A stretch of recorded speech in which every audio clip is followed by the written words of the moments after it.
Hey guys, sorry about the missing week in the shows, but I had a bit of a tragedy. Had to put Spice down last week.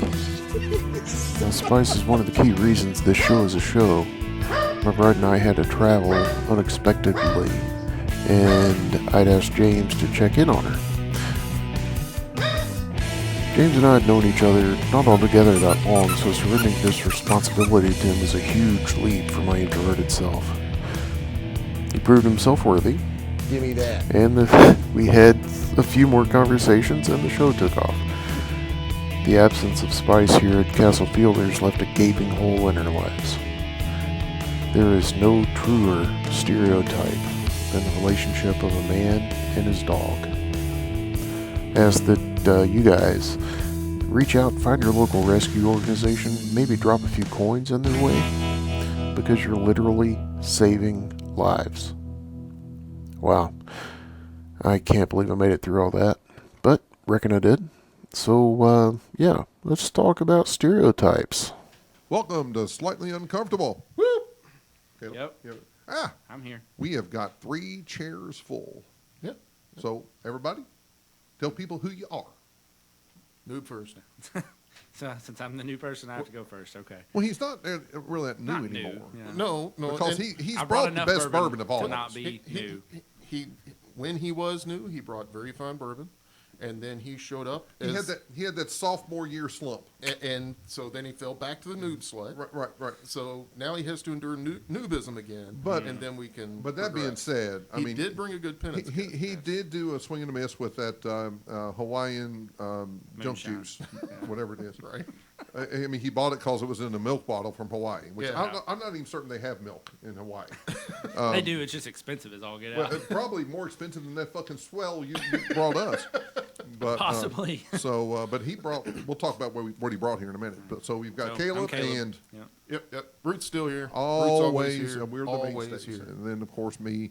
You know, I actually had somebody write me, and they had listened to our podcast. And they were like, and they know me, and they said, "Which one are you?" And I'm like, "Well, you don't know me that well." Wow. And I'm insulted. And they thought that you were. They thought I was you. Oh my God! And God. I can't remember the question that they asked me about. Oh, you had said you were in the military, and they said, "Well, I didn't know he was in the military." I'm like, "Well, I'm not. I've never been in the military." This personality does not work well with people telling you what to do. Well, and the even stranger thing about that is you go by your own fucking name. Exactly. Right? But I don't know that we say our names that often.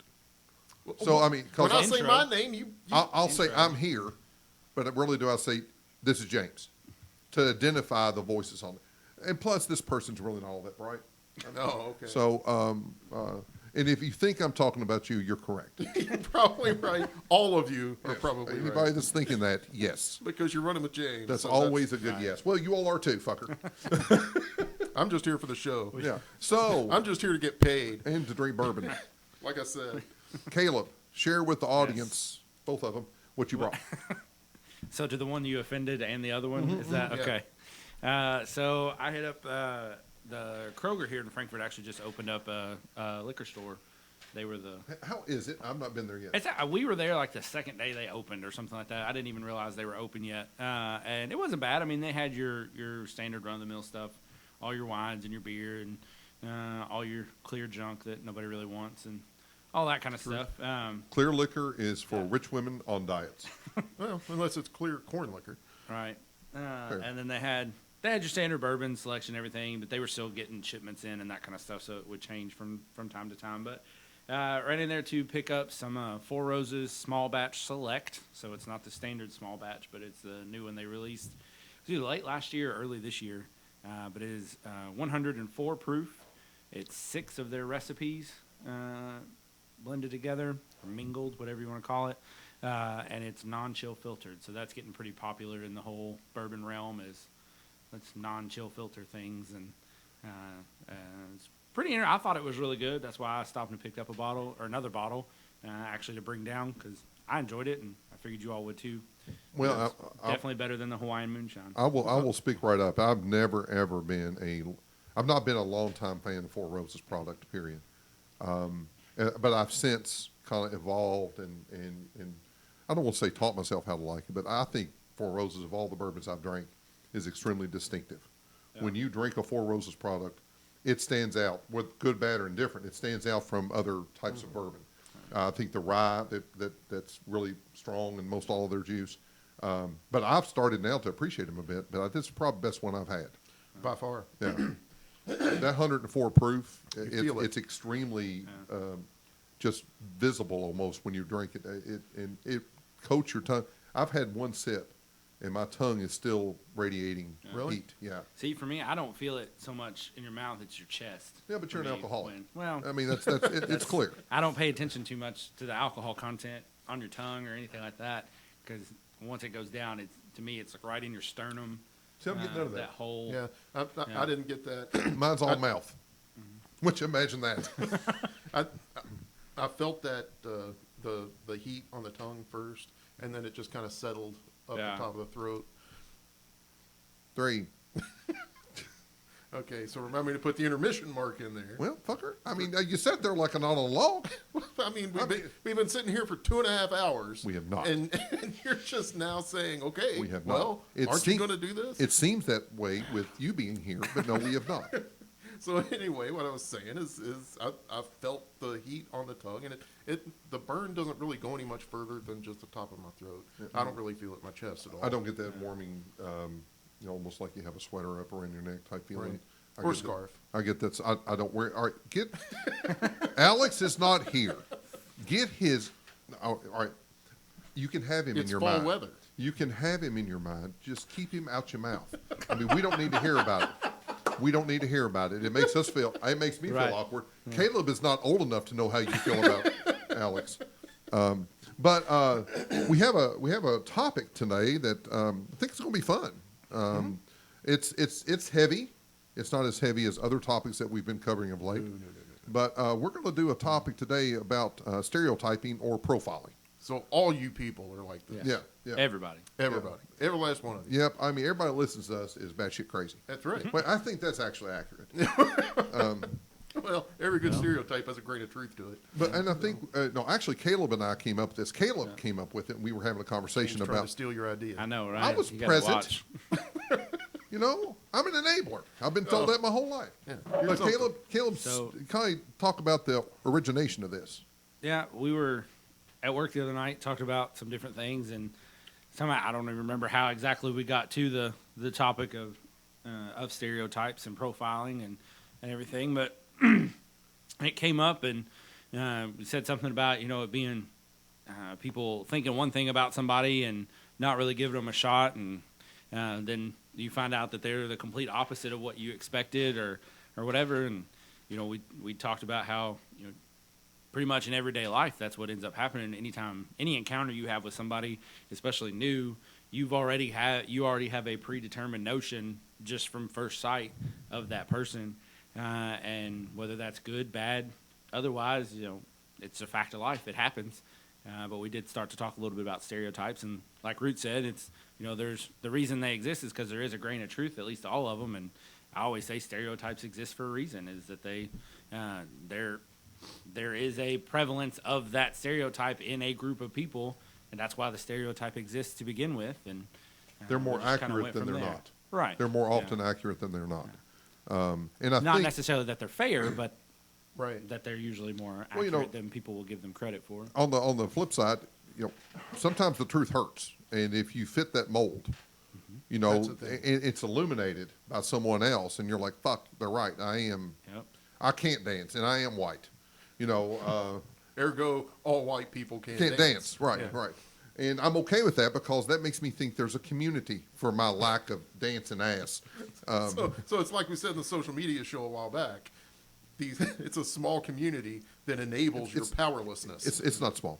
I mean, we're a united front. I can dance, motherfucker. Yeah. I I can don't dance. ever want to see that. I mean, not one part of me. That would be a whole new thing to talk to my counselor about. But I know since Caleb and I mentioned this to one another, was it 2, 3, 4 nights ago? I can't remember when it Couple was. nights ago, yeah. I've been calling. When you're together that many nights, it all starts bleeding. Right. together. Well, I Yeah. mean, I called Big Spoon and he wouldn't let me. And then that started this big thing. And I've just been trying not to call him Big Daddy the whole show. But I I kind of started thinking about, when he said that, it really resonated with me, and I was kind of wondering why it did, because I don't like to really stereotype people. I don't really like to paint any one type of or group of people with a broad brush. But I think what we're seeing in our political climate now, it's even more present than it has ever been before. Yeah. And actually, one of our cohorts, Lloyd.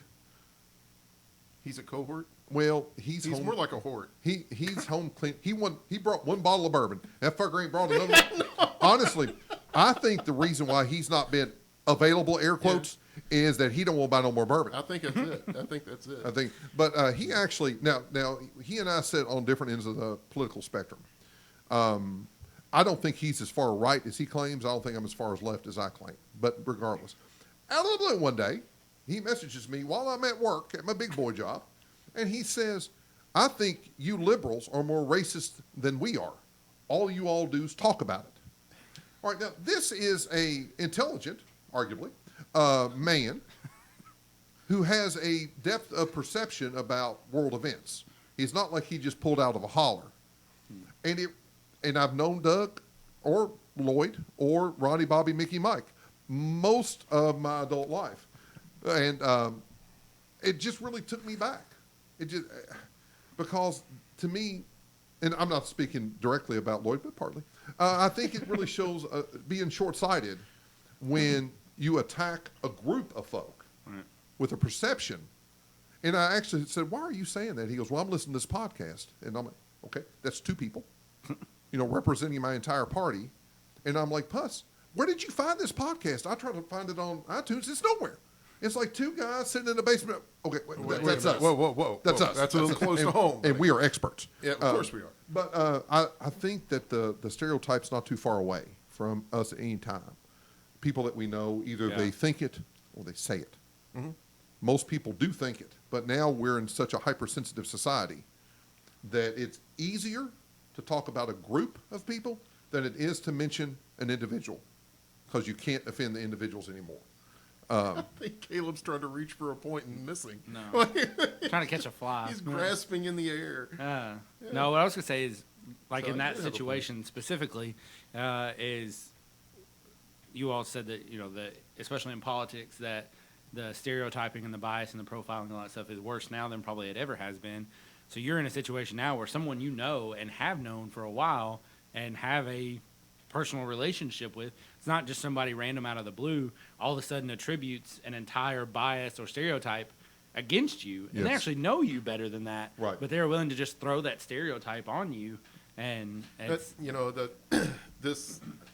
the intent of this show isn't to go down the political rabbit hole. no. It's not. Apparently we're going there. Hopefully so, not. Okay. No. Yeah, but as soon as you start talking, we'll try to get away from it. Okay, great. Fucking libertarian. They're all like, I Just think wants to be left alone. That's all. that's right. I think in this political climate, that is the only shot anybody has. It's always about those other people. Yeah. Because it's so divided that the enemy is that group of people.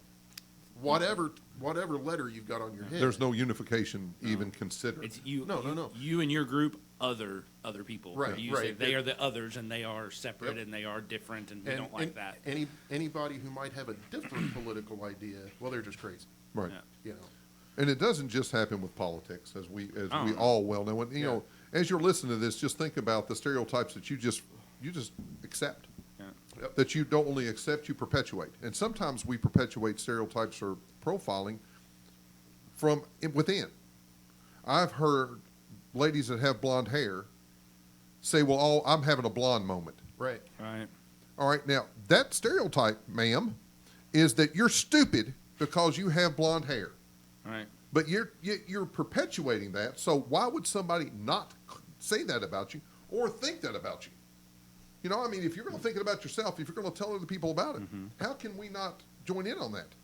We don't want it to be alone. All right, so just so that everybody can keep up with what's going on. One of us is going to get this got Matt it. here in a minute. We do have a fourth chair. We may end up having to just trash this whole opening because I have two dipshits that actually made me start doing it myself. there is a gnat. Was. This time of year in Kentucky, Yeah. they're just everywhere. And there was a gnat flying around our little bunker here, and they looked like that None they of us were can trying to catch a concentrate. butterfly. Like they were two mouth breathers dragging their knuckles to try to catch a butterfly. And then I did it. I mean, I evidently I just wanted to fit in. But anywho, what we always do this in our show, but when was the first time you actually remember that stereotypes or profiling that you can recall? And Root is actually raising his hand. Yes. He is a strange Doesn't man. work well. It doesn't. He's been doing this since the first show, and that fucker's over there. Anyway, please, Root, stop doing what you're doing and talk. So I guess I was 5 or 6, and we were having a family outing at a local park. And when I say family, it was all 3 of us. And Mom just suddenly comes and gets me from this group of kids that I was running around with, and says it's time to go. When Mama says it's time to go, it's time to go. So as we're marching back to the car, Mom and Dad are bemoaning the fact that they had to leave early because of this was horrible, by the way, but because of the pickaninnies coming. The Woody Who's? The pickaninnies. All right, I'm gonna just chime in here. Wait, That's Caleb, have you That's heard? too Eastern Kentucky for me. So. Well, no, he's from fucking Lexington. He will perpetuate Eastern Kentucky. The dude lived in a suburb. I mean, Something like that. Yeah. But what is pickaninny? yes, it's a derogatory term for black folk.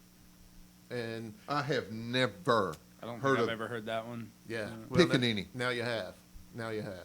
And I didn't, I had no idea. And I'm trying to figure out what kind of critter this is. And I looked up and saw this, what I can now understand is just a family of black folk coming to enjoy the park just like the rest of us. But at that point, for at least the next couple of years, I used the term interchangeably at the house, and nobody said boo. I got to 3rd grade when the teacher of my 3rd grade class was a black lady. Oh. Yeah. Yeah, that got ugly. Hello, Miss Pickaninny. Miss Pickaninny, can I go to the bathroom? Yeah. That is an odd word, and I'll be It is. honest. I don't mean to sound disrespectful by repeating that. It's actually a credit to you and how you were raised that you don't know it. I don't. The Evidently, Root was raised, differently. The family park turned into a racial slur buffet. You're a pickaninny. You're a pickaninny. That's an odd word. We're going to get It is. banned. Yeah. I can tell you where it came from. There were, I guess, editorial cartoons way back in the day, and they portrayed jungle living people as the children as pickaninnies, and that's how they were referred to.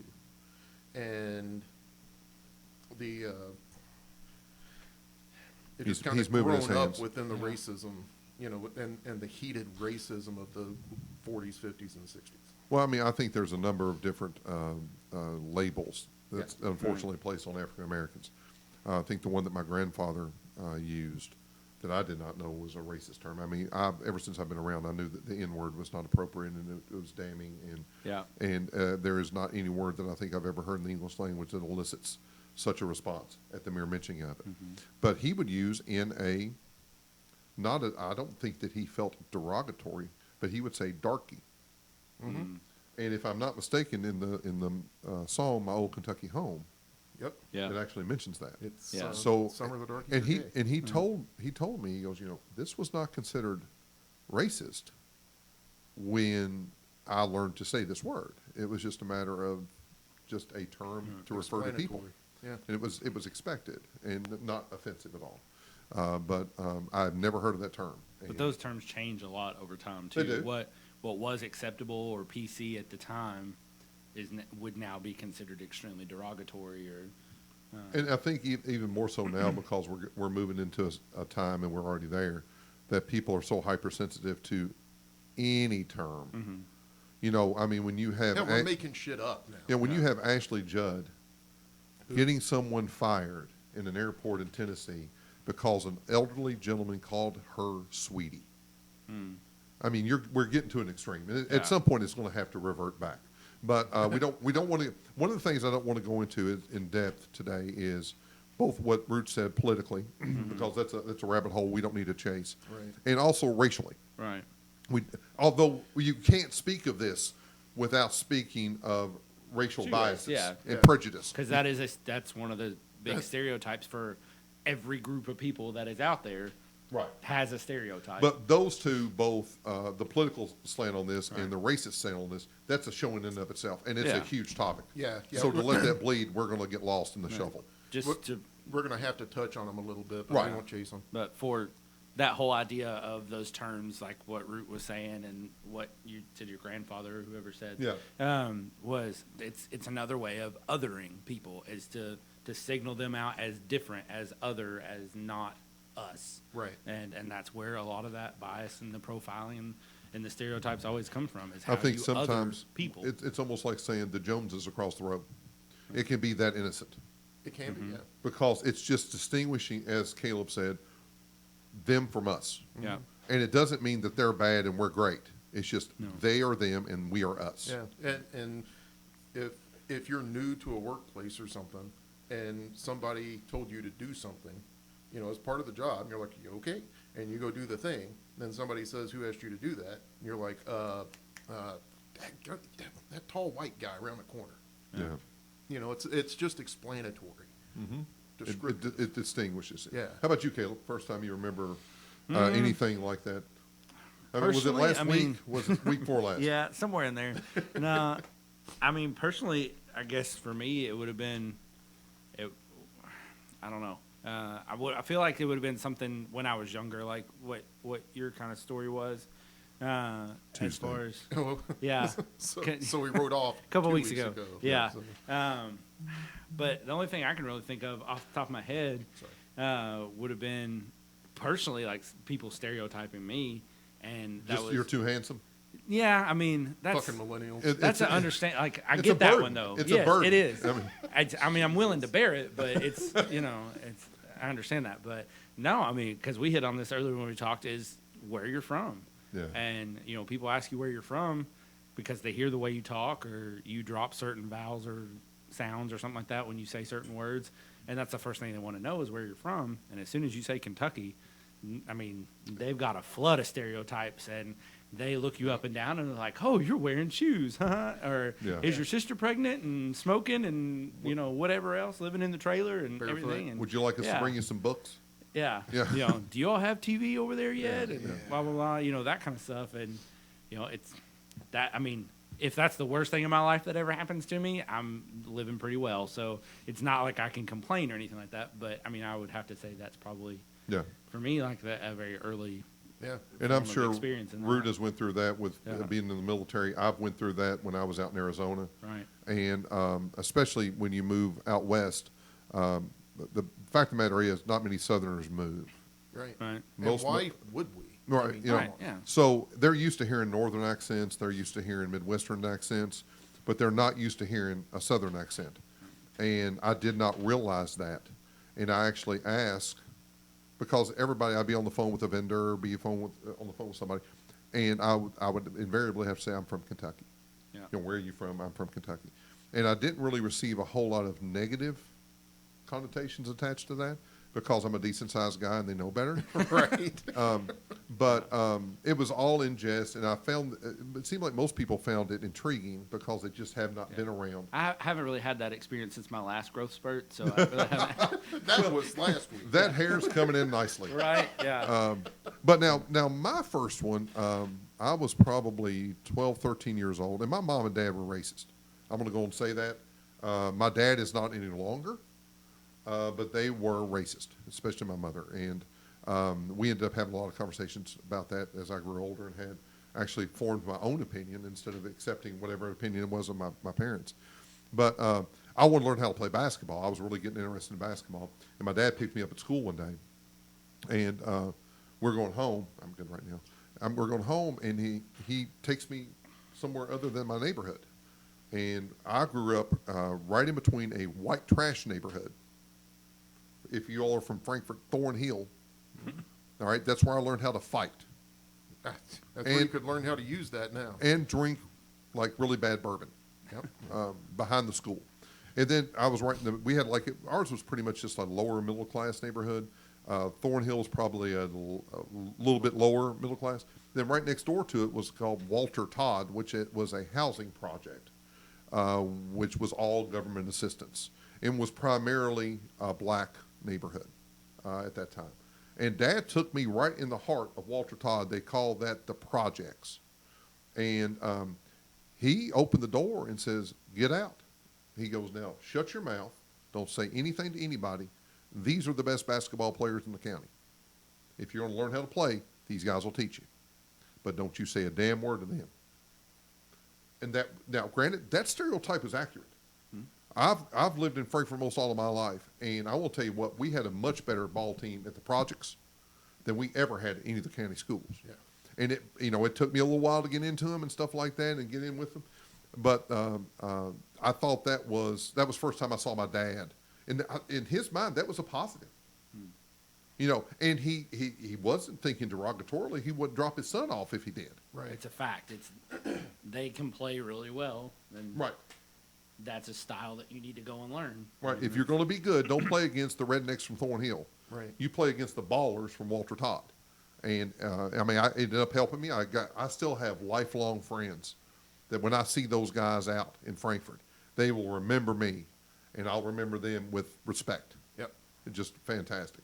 So it's obvious to see that we've had these stereotypes. I think the media helps us to perpetuate these stereotypes. One of the first ones that I remember was, who was the African-American gentleman that got beat down out in California? Rodney King. Rodney King. That's the one. I think that was one of the first, the violent thing. And again, it's tough to stay away from racism when we're talking about this. Right. Well, my first awakening, I guess, would have been in high school. And I went to Henry Clay. It's usually, at least it was in the 80s, late 80s, mid 80s when I was there. Early 70s. Probably then, too. No, wait a minute. You were there in the 90s. You got held back a bunch, didn't you? Well, yeah, maybe. But We had history together, didn't we? Like, is that? no, I graduated 3 weeks ago. No, it was widely, I guess. Well, it was the stereotype is applied to it that's the rich school, right? It was predominantly upper middle class who went to White the people. school. A lot of that. Yeah. And so we had it was a healthy African American presence in the school. So they weren't sickly, is what you're saying. that we actually sizable. We made them all go through a doctor's visit before we would allow them in the school. Because you know how those people are. We need a That's help. back when everybody got vaccinated. Oddly, yes. That's a show we could do at some point. So anyway, I was in between classes and heard the ruckus, went down, poked my head around the corner, and saw this white boy and black boy having a brawl. And the first thought that hit my head is, what did that black boy do? Mm-hmm. And as soon as that hit the front of my head, the other thought hit, why the fuck you judging? Why do you jump to that conclusion? Why did you jump to that conclusion? Right. And ever since, because of when the I tell that pickaninnies story, from the park. When it's layered, and it can be passive aggressively layered. Mm-hmm. It can be that maybe your parents had a bad experience with African American folks in a similar situation, and they're like, we don't want to repeat that. No, that wasn't it. Well, I'm just throwing it out there.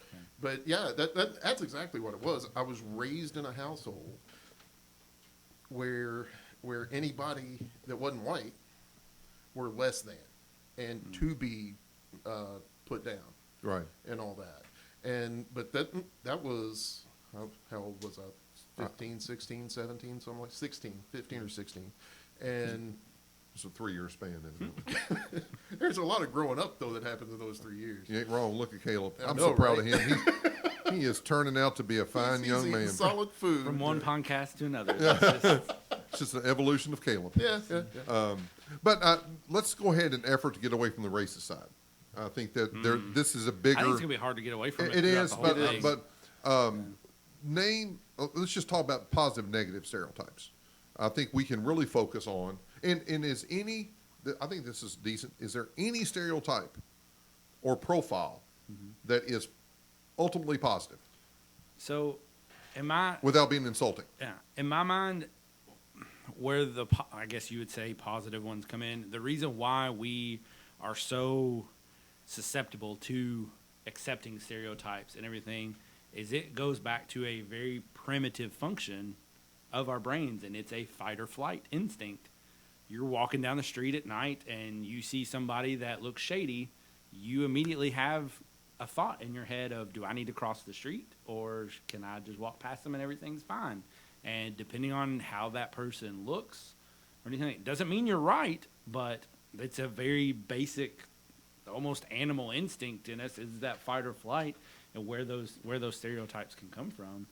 I mean, that's Okay. to me. I mean, that's. I think for me, the positive stereotypes, although I still think there is a bias that's applied that is not really positive in its nature. But I think like at airport security with TSA and everything that post 9/11. Yeah. I mean, I think that My wife gets pulled out all the time. Her bags get checked all the time. Like, yeah, there's something about you that just seems. but she doesn't. I mean, she passes the eye test. I mean, it's not a visual Yeah. stereotype. Yeah. Caleb's wife is from Hungary. Yep. And had grown up there, and we're going to do an interview raised. with Caleb and Nikki one time because they have a very fascinating story about how they met and what Nikki had been through and how she moved from a communist country to the United States and that transition. I find it fascinating, but I think that it's somewhat necessary given experiences. Mm-hmm. You know, it's almost like, and it's a horrible analogy, but I've had a few bourbons, and this is what you're going to get. Just get used to it.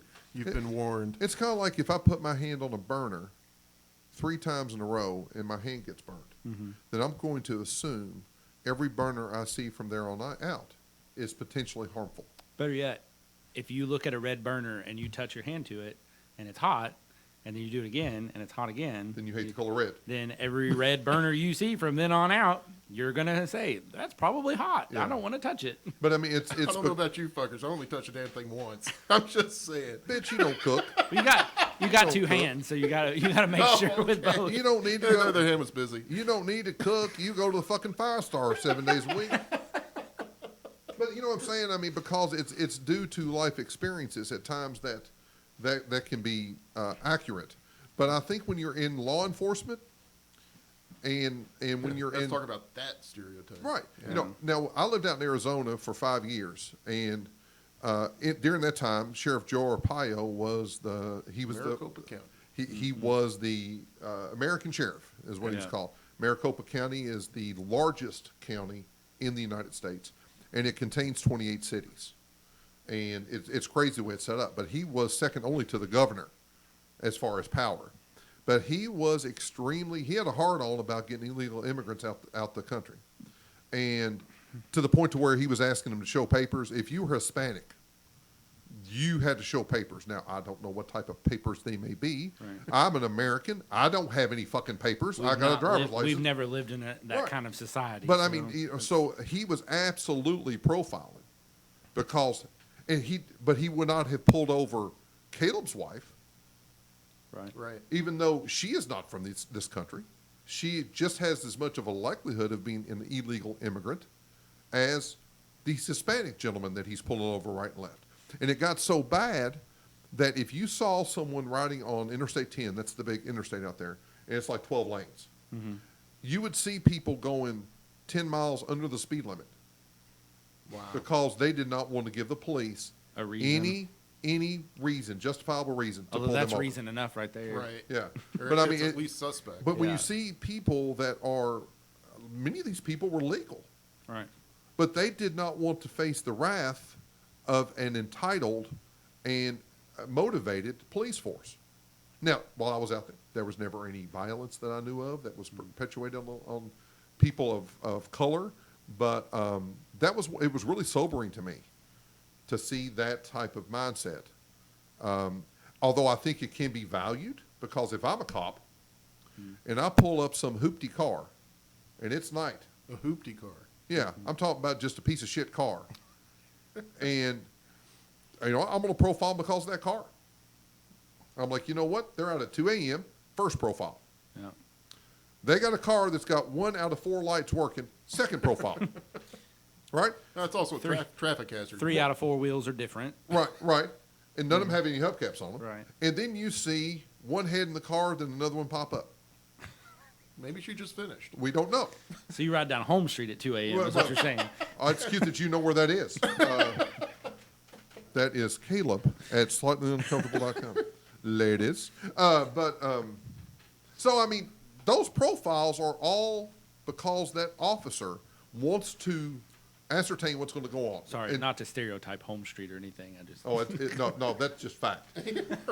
That's just fact. That's like Louisville being idiots, Louisville fans being idiots. That's just a fact. But I mean, he's doing that out of self-preservation because his experiences on the job tells him that type of car, that time of night, this type of environment does not yield for a safe environment for me to go through. I'd like to add something to that, but that's a whole nother show too, so we won't get into. Well, I'm glad you brought it up. Yeah, I know, right? Mr. Well, Mystery, Caleb. there are a lot of obviously other issues going on with police and Sure.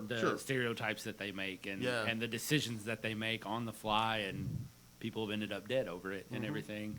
And One just left the news, in fact.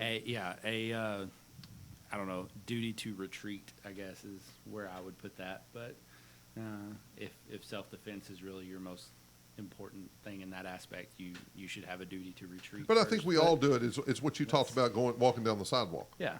It's the same thing. You're approaching someone. Someone's approaching you, and you look them up and down and determine the risk of you in engaging with these people. Yeah. And it to me, it doesn't have anything to do with race. It has everything to do with what your perception of safety looks like compared to danger. And what your biases are Right. in general. Right. Maybe I know people that are scared to death of clowns. Yeah. They have a bias. Are you scared of clowns? I hate clowns. Do you hate them or are you scared of them? I'll be honest. They're freaky. Because you're scared of spiders. We all know that. I'm not so much scared of spiders. Yeah, we know you are. What about mascots? How did you do with mascots? Mascots I'm cool with because Okay. you see them. They're in your face. Right. You know, But there's clowns, someone in there. Like, how do you deal with that? Yeah. if they're stupid enough to wear the outfit, I could probably take them. I'm just saying. Well, you do know a clown is wearing an outfit. Yeah, but I don't know. And you man. do know I was a mascot. So Well, there you go. There you go. Now I just want to try to think of what his mascot was. So basically, Caleb just admitted to being a furry. I think that's what I just heard. I didn't say I enjoyed it. I just said I was one. So a masochistic In that furry. That boy looks like a hilltopper to me. Hey now. So what were you saying? I can't remember. All right, you're Something scared of about clowns. clowns, yeah. I'm not scared of clowns. You're a pussy. You were actually talking. You asked him if he was scared of clowns. Said the guy that's scared of geese. I'm not scared of them. I hate them. Yeah. I mean, it's safe. Well, If he okay, sees I'm not scared of if he them. I hate sees a clowns. goose with a lip ring and a tattoo, he's going the other direction, Yeah, well, right? that's What Oh, if yeah. the goose is carrying a snake? yeah. Oh, shut your whore mouth. They're weaponizing now. Is that They're what you're saying? weaponized geese. Evil plus evil equals James getting the fuck out. But I think we do. We see that in different walks, and I think sometimes there's value in that, given the circumstance that the person's involved in. If I'm a cop walking up to a car and I see that, I'm going to do everything. I'm going to be hyper aware of everything that I can take in before I step up to that car. Right. And it's not good, bad, or indifferent. You know, if they have out-of-state plates out, if they have, whatever Think the about- case. I mean, you can scroll through Facebook pretty If much it's a any day of the PT week Cruiser, right now. you know those fuckers are losers. I ain't gonna lie to you. That's the worst. If geese drove cars, they would buy a PT Cruiser. Just look at him. Well, what I was gonna say was, you can. Are you sure Lloyd's not here, James? Oh God, he's got a. That's why I'm moving it out of the way so it won't make noise. I thought Lloyd may have showed up there for a moment. As you scroll Whenever through, two or more are gathered, Yeah, well, Yeah. Lloyd's there You- also. You scroll through Facebook pretty much any day of the week, and there's some woman on there that has a story about being at Fayette Mall or somewhere else across the country because shit travels like crazy. But and some guy followed them out to their car, or somebody was watching them, and they went and got the security, and they've apparently reported multiple problems of this individual looking a certain way, and that they're so that I mean that is a form of profiling. Now, could it be legitimate? And because human trafficking is a very big issue, and Sure. things like that happen, could it be legit? And that's what was going on. Yeah. Odds are somebody probably was just walking in the same damn direction as you, and they were minding their own damn business. But and you had a mindset and freaked yourself out or got scared or whatever. But it's all based on those biases and those stereotypes and everything. Well, and I think stereotypes play into profiling, Yeah. but the two are really vastly different in my mind. Well, that's just weird. But because I think profiling is a result of stereotyping. Yeah, I was gonna say stereotypes lead to profiling. I would think. Profiling is I a agree high with level. Caleb. Yeah. What? I just said that. No, you Why didn't. you I said it better. You said it Because differently. you heard my astute opinion. Oh, so and then we're gonna question stealing ideas now. You Is that improved what- on that. Yeah. Shit. Go ahead. Just gonna leave that one alone too. The for me, profiling is necessary, particularly in law enforcement. That story we started going down that path. Well, because of law military. I think enforcement. we say military and law enforcement. Sure. I mean, anytime you're to protect and serve and all that sort of stuff, and you're Right. you're on the front line. But and getting back to Caleb's little vignette It was earlier mine. It was mine. of somebody walking down the street, and then you're confronted, or not confronted, but you see You're something aware. in front of you. Yeah. You're aware. Yeah. Then you have to start profiling your situation. And if a stereotype comes into that considerative process, that's how the mind works, I reckon. Right. But it doesn't necessarily have to at the same time. No. I mean, we all profile. Yeah. One way or another, we all do it. And I think it's a it doesn't self-defense mechanism. necessarily, yeah. And it's Partially, also yeah. That's an excellent point. Yeah. Profiling. See, I is told you I'd get one. self-defense. I Yeah. told you I'd get one. Blind squirrels and nuts. Oh. Pretty sure I said something earlier about animal instincts, and that's where that comes from See, and everything. so Caleb got the point. Jealousy is such a horrible emotion. Animal instinct. You're not going to get to be the big spoon. I'm going to tell you that right now. Keep acting like this. So yeah, the profiling as a self-defense measure is one thing. More often than not, in my experience anyway, stereotyping is an offensive thing. I can see that. Yeah. You know, oh well, he's just a geek, so therefore he knows everything about every technology ever created. I've seen you try to work a phone. That is inaccurate. It's a horrible, horrible thing. It's Yeah. like he doesn't even have thumbs. Or you know, Murphy was in the Navy. Well, Careful. I feel like there's a lot of bad ones that you could bring up right now. Yeah, and There I are. also, I'm I trying also to assume tick that down the there's list. probably some Navy people listening to the show. Fuck them. No. And I'm the only person that has their real name. Well, Caleb and I. Right. So, no, we're not. We love the Navy. No, I'm just thinking. I know we're not PG-13 here or anything, Oh, but no. We passed PG-13 I feel- about the second time James I feel and I like started there's a talking about lot out there for the Navy you should Yeah. Well, not talk about. doing this. Rough. Seamen. I would say half of the Navy never set foot on a boat. Yeah. But I had you an say uncle. Navy, everybody is at sea. I had an Yeah. uncle that served in the Navy for 7 years and could not swim. Yeah. He was always landlocked. He never went out on a boat. So I think you we can use look around and stereotypes you sometimes to draw circles around people. Yeah.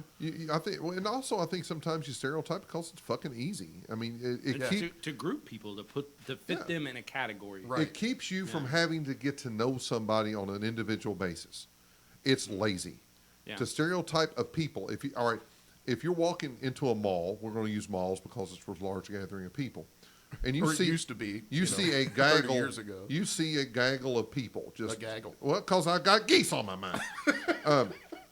You see a large group of people. It is easier to assume who they are and what they're there for. than it is to actually engage and be curious and get to know their actual purpose for being there. Right. And so then you can be, once you do get to know their purpose for being there, get to know them individually, and you realize that your stereotype is 90% accurate, and you just want to go the fuck home. Or they actually call in security, because I've approached a group of young ladies. James? And No. it was unwanted.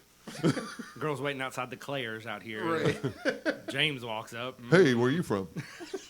What you doing In here? a sleeveless hoodie with the hood up. Stranger danger. Where's your parents? I got a van. Got some puppies. Puppies, yeah. Do Puppies you and like- free candy. Do you like chocolate? I thought you might. No, that's It's more like he's thought It's a this way. out. It's a way that's for more our Lloyd brains than to- me, honestly. It's a way for our brains to fill in the blanks. Yes. Like when you're walking into a situation and you see that group of people, you don't really care why they're there, because you're there for your central idea or focus or whatever it is you're going to for that reason, and your brain sees it, and you have to fill in that blank. Why are they there? Oh, well, they all look like this. They're all standing outside the Hot Topic, and they're wearing black, and they're probably all waiting on some emo band to come through or something like that, right? It may not be. They're probably waiting on the UK basketball team to show up or something. Who knows? But that fills in that blank in your mind, and you can keep going about your business in that sense. And so we use that a lot. But kind of like what Root was saying earlier is we use those, and they can be very negative in when a stereotyping turns into profiling and everything. But we have to be aware of that in our minds when it happens. We need to be able to be aware of ourselves and to say, when that thought comes up, like you said earlier, that why did I think that? Why was that the first thing that came to my mind? Right. And then to push past that and actually Check yourself. Check yourself, exactly. Check yourself before you wreck yourself. Oh, right? God. Oh, here we go. That is not allowed. That is not allowed on this show. we don't. We rhyme. don't do that. Okay. And Now he's get back past to the original. His sophomore slump showed up. And the bourbon cannot overcome such things. that might be the problem right now. Is the bourbon? I'm not sure. He drinks and he rhymes. Yeah. But to Unlike be you drink and yeah. you slur. I smell bourbon. I slur. to be able to check those biases, right, when they come up, and to push past them and be able to get to know somebody or Right. or really just mind your own damn business, Preach. right? And not because I mean Libertarian showed up. we talked to our friend earlier about the show and what we were going to be doing and everything. And so Caleb and I have a mutual friend that Right. is African American. right, And probably one of the coolest guys. yeah. Just a cool dude. I mean, just a really, really good guy.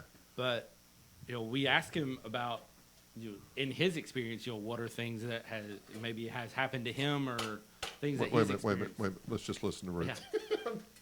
See now, who was it that had the argument with the ice cup last time? Well, he's running all the damn cubes for us. Yeah. Touching them all? He's touched every one of I them. haven't touched everyone. And he's melting the one on top, so all that damn I'm water pulling a Lloyd. is rolling down. God damn it. He got to make a fucking spectacle out of It's himself just to get 104 a proof. little, It's yeah. moving through everybody this evening. I got to separate. I'm not going to do a full Lloyd. I've got a Full Lloyd. a full Lloyd. I'm just You gonna can do a only half handle Lloyd. part of a Lloyd. Let me have it. Now take the other one out of there. Jesus. Boy, this makes for a great podcast. Doesn't it? Good Lord, you shake like a leaf on a tree.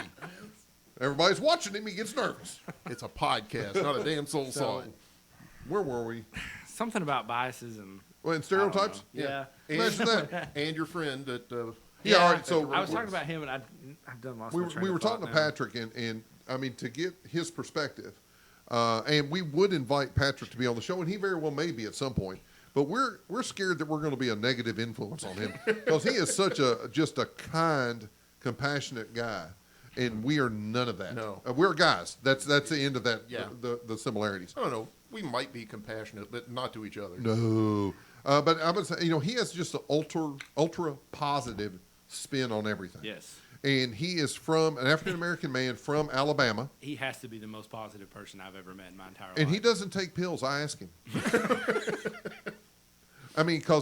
He came over to my house and played some video games, and I whooped his ass just one time because normally he whoops mine. And he comes over and gives me a fist bump, congratulating me on the victory. And I'm like, well, I cannot not like you. Right. You know, and then he buries me one night on a video game, and he goes, "Oh man, you were just having a rough day." And I'm like, I can't hate you if you're nice to me once you beat me. But I asked him, I said, "Have you experienced it a whole lot?" And of course, he said he had, and he said, but not really necessarily negatively. It was just stereotypes, and I don't know that stereotypes initially are wrong if they're internalized. I mean, because when I walk into an airport, any place that there's a lot of folk, I used to work security. And when you work security in bars or in athletic events, you have to have your head on a swivel. And when you do that, you have to look at each group, individual, and ascertain, is that a threat? Right. Is that somebody I'm going to have to worry about? Now, not to say you get it right all the time. Because I've had some old ladies that I thought just looked like they were as sweet as driven snow, and them bitches just welled on me for like a half hour trying to get them out the bar. But you would have thought after watching Grandma get dragged out of the wrestling match that you would know the old ladies, they got some fight in them. It's a fair point. It's a fair point. That's the wrestling show part 1. Yeah, that's a fair point. But, I mean, you learn because that's what you have to do. And now I think given the society that we're living in, that people feel like they need to do this even more because we've had shootings, going back to our show, shootings in churches. We've had shootings in movie theaters. Shopping malls. In nightclubs. You know, now we have to have our head on a swivel just as a people.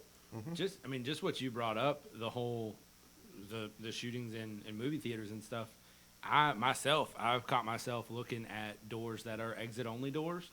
Mm-hmm. To look and see if they're propped open, because that's where that came from in Colorado. Is they went out an exit door, propped it open, and that's how they came back in. And it's just one of those things that you pick up and you don't really realize you're doing it. And I catch myself every once in a while in different locations and stuff, emergency exit doors and that kind of stuff. You see it, and that's the first thing I'm looking is that propped open? Well, and plus we have people that we're responsible for. Exactly, yeah. And you can't haphazardly walk through life and expect not to be victimized. That's correct. Now, there's a good chance we'll still get victimized, but hopefully we've checked the boxes to minimize that risk and not just walk through blindly and being ignorant of everything around you. And I think in that regard, stereotyping is absolutely essential. Because if you don't, not to say you're going to prevent anything, but at least you're ahead of the game instead of reacting to something you did not even see coming. Alex, I've ran around with Alex a lot. Alex can be doing something, and that man has tunnel vision. Right. And I really wish that I could have tunnel vision. I wish that I could block off everything around me and just focus on whatever the task is at hand. I cannot. But I have seen many things happening around him that he was totally unaware of. And that's a scary thing for me. Yeah. You know, I have a hard time wanting to do that now. Because, I mean, you walk out your front door and you see a group of people and you're like, all right, I need to figure out why these people are here, what they're doing here, what involvement I need to have with this. It's just tough. It's a scary time. Well, fact is, it's always been that way. We just kind of lured ourselves into a false sense of security because there's always going to be somebody who has dark motives. I don't think that it's always been to where you need to be scared to go to the fucking movie theater. I don't think it's always been that way. I think that's recent. I mean, you know, within the last 20 years, I think that's when. I think it's more recent. I don't think so. Well, you're wrong. Because I remember the earliest movies I remember ever going to. I had my eyes on people. Well, but even as a kid. But we know you're weird. Well, that's true. That's true. We know you're weird. I mean, he has a gun with him now. Caleb has a gun with him now. I can't piss any one of these two guys off. Well, you're Allegedly. assuming you're the cost of the round. Allegedly. Yeah. I mean, all I got to do is go find a goose. The goose is a hell of a lot cheaper than the. I'll tell you what. I will tell you right now. You are an ignorant slut.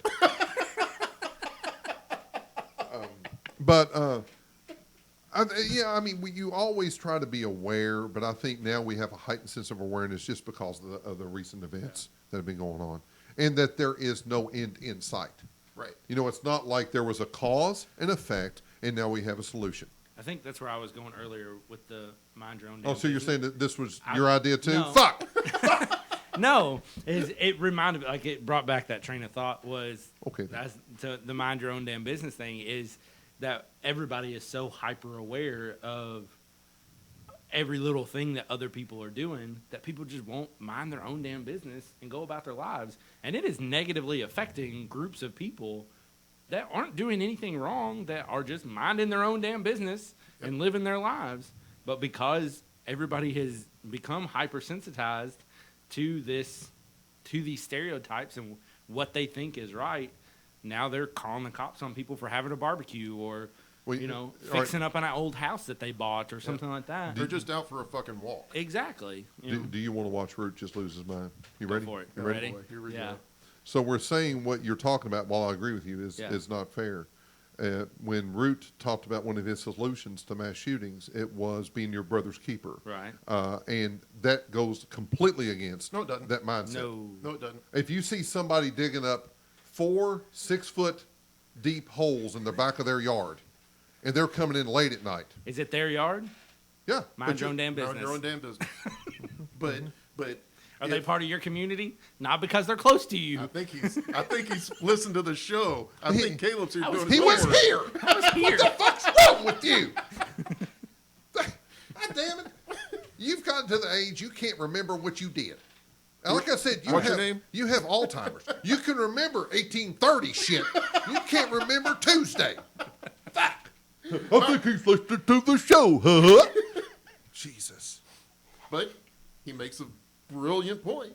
He does make a brilliant point. But you can't mind your own damn business and be in other people's business. I mean, it's counterintuitive. If the spouse or brother or whoever the fuck he's living with doesn't ask that question, that's what I'm talking about. That family member needs to figure out, what are we doing here? Are we planting a very deep garden, or are you digging graves? But here's my thing is, the three of us are buds. Right. We've hung out, we're friends.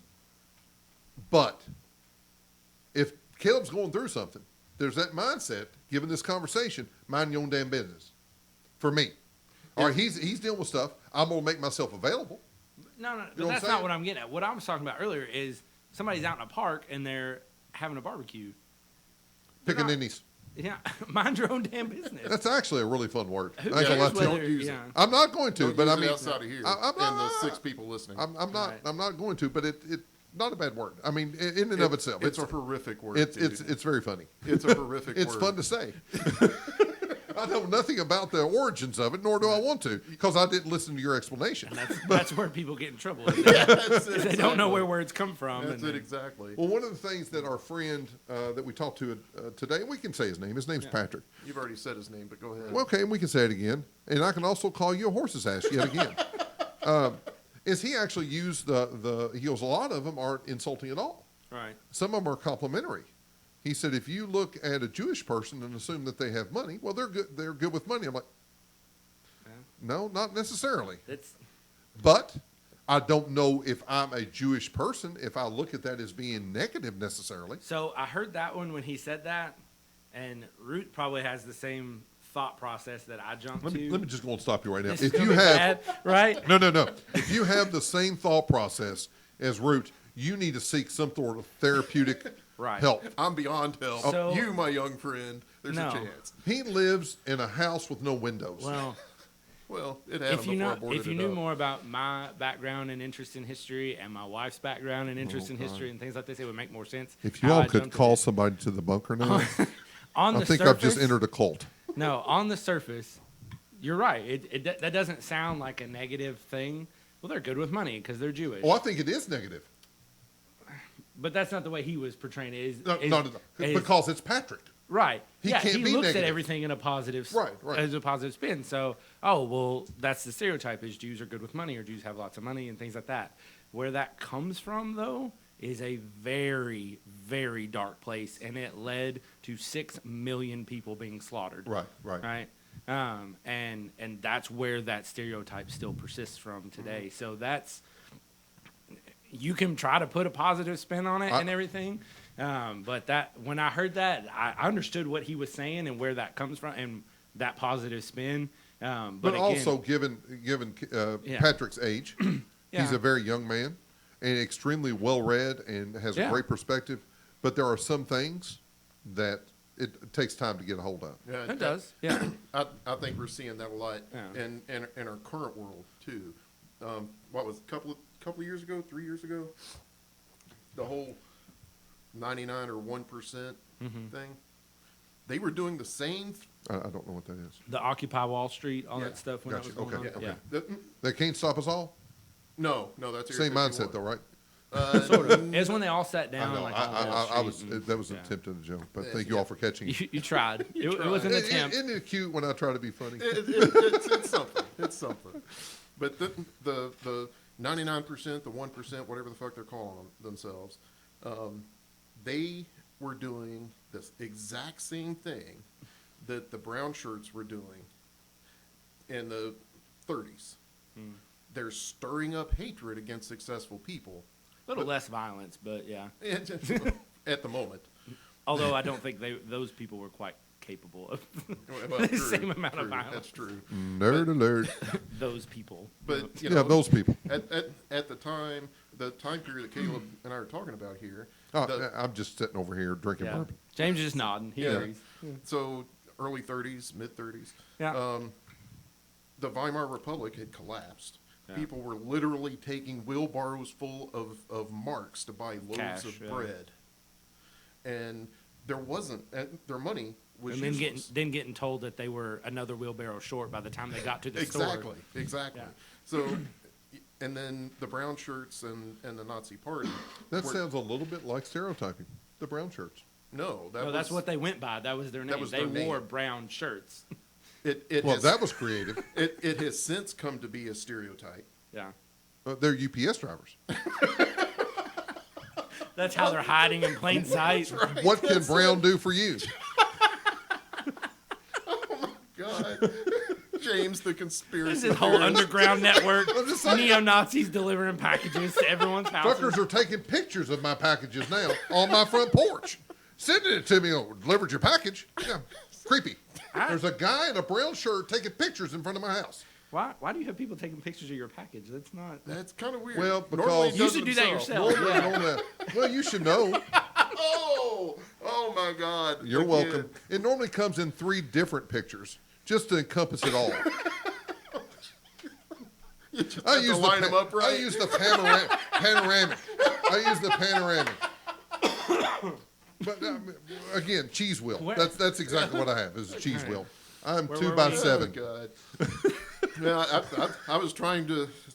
I hope somebody out there's eating cheese right now. I've got. They're like, fuck, I can't finish cheese. Yeah. I don't Reminds me blame of you, James's brother. dick. You were talking about the brown birds. Nazis brown are shirts. Nazis are bad, very bad. Very That's- Nazis yeah. are bad, very bad. Yeah. And we still see it in the younger class and younger age groups, younger classes in Europe, because they're not being taught their own history of their own continent, and in many cases their own countries. Well, and also I know, I don't know if Nikki feels this way. I'm assuming she does. They say, other countries say the same thing about us, that we're not being taught the accurate Yeah. history of our country. No, they're not wrong. Right. So, I mean, I think that's not exclusive to these other regions. Right. It's that, we teach our children the good parts of things. Right. Yeah. But where I was going, in some cases, Germany in particular, you can't talk about Nazis. I mean, it's a crime to mention it in the public, and But we know Yeah. Germany's weird. The rules are really weird. Like they Told you. Yeah. No, they have like the German language for one is really weird. They have a word for literally everything. And one and of it's theirs about 35 characters exactly. long. Yeah. And very there's violent there's only when they 2 say it. vowels in it. And, Right. Yeah, but, Very violent. Yeah, it does sound very mean when they're It does, talking. and very, very curt endings. Yeah. You know, where you think about like Spanish and Italian is almost like a love language. Right. One word flows into another. But Yeah. Germany is just like a angry. They don't hate it's just a whole lot It's of like constant chest congestion. yes, yes. Tell people you love them because life is short, but tell them in German because life is also scary. Right, that's it. Now But- see, that one works. Right. That whole fucking rhyme you did earlier, that's not acceptable. But that works. So, like, they have, I don't remember what the word is because, again, it's 35 characters long and it only has 2 vowels in it. It doesn't make any sense. Right. But they With have a whole lot of ends. this whole concept of wrestling with their past is what the word breaks down to and what it means. And, like, there are situations where it is taught and they can talk about it and things like that. And then there are other situations where it's completely ignored and you can't talk about it and it didn't happen and we're just going to ignore that. And nothing happened between 1930 and 1946. We don't talk about that. So it's and that is a very That's the real same- thing in the German populace. Right That's now. the same thing that between when Jesus was 13 and he was 31. Let's not worry about Nothing that. happened. Nothing happened. I mean, it's just only the largest portion of his life, but I'm sure he was Right. fine. Yeah. He was a carpenter. I'm sure he did fine. He learned how to make tables. He made the first chair, right? You saw that in the Mel Gibson movie. Yeah. I did not watch that movie. Never mind. I don't need Mel Gibson to tell me anything. Once he took that loincloth off in Braveheart, I'm out. I have no. And got out of Anyway. the bathtub and Lethal Weapon. That's Okay. it. That's the only 2 things I'm So thinking you about. just want to see Mel Gibson's ass. He is That- a fine. It is a fine onion. I ain't This gonna lie is to a you. deep rabbit hole. Well, that's what she said. That's why I wanted to be Big Spoon, Mr. Caleb. That's Yeah. why I wanted to be Big Spoon.